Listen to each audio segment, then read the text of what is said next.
नमस्कार मित्रांनो. आयुष्य जगताना सुख-दुःखांचा संगम आपल्याला बघायला लागत असतो. त्या संगमाचाच एक काहीतरी आपल्याला करार करून घ्यावा लागतो सुख-दुःखांशी. त्या संदर्भात लिहिलेली कविता आहे. आणि दुःखांशी जर करार केला तर आपण आनंदाने राहू शकतो. असं एक पप्पू एक वाक्य मला आठवतं, की खडखड चालणारी जी बस असते, त्या बसची जर आपण एकरूप झालो, तर त्या खडखड चालणाऱ्या बसमध्ये आपल्याला शांत झोप लागू शकते. तसंच काहीसं सांगण्याचा प्रयत्न या कवितेतून करत आहे. कवितेचं नाव आहे करार.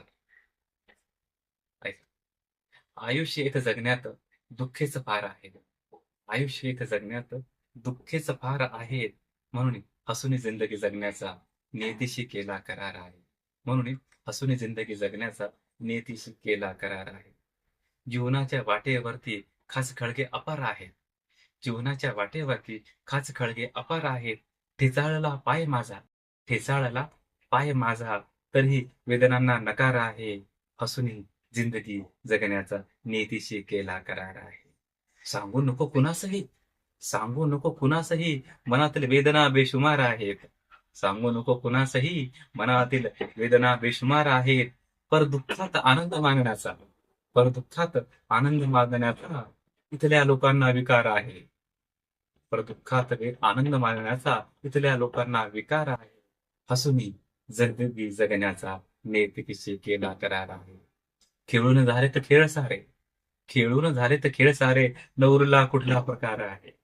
खेळून झाले तर खेळ सारे, न कुठला प्रकार आहे. प्रत्येक डाव आम्हीच हारायचा, प्रत्येक डाव आम्हीच हारायचा, हा कुठला प्रकार आहे. प्रत्येक डाव आम्हीच हारायचा, हा कुठला जुगार आहे. आनंदी जगण्याचा नियतीशी केला करार.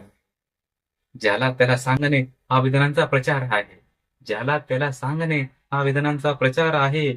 अंतर्मुख मौन, अंतर्मुख मौन हा सर्वोत्तम प्रहार आहे. आनंदी जगण्याचा नियतीशी केला करार आहे. आयुष्यात जगण्यात दुःखेच पार आहेत. आनंदी जगण्याचा नियतीशी केला करार आहे. केला करार आहे. मित्रांनो, हा करार जर आपल्याला आवडला असेल तर नक्कीच लाईक करा. आणि आपलं एक लाईक मला खूप प्रोत्साहन देऊन जातं. त्यामुळे भेटूया नवीन कवितेसह या चॅनलवर. तोपर्यंत नमस्कार.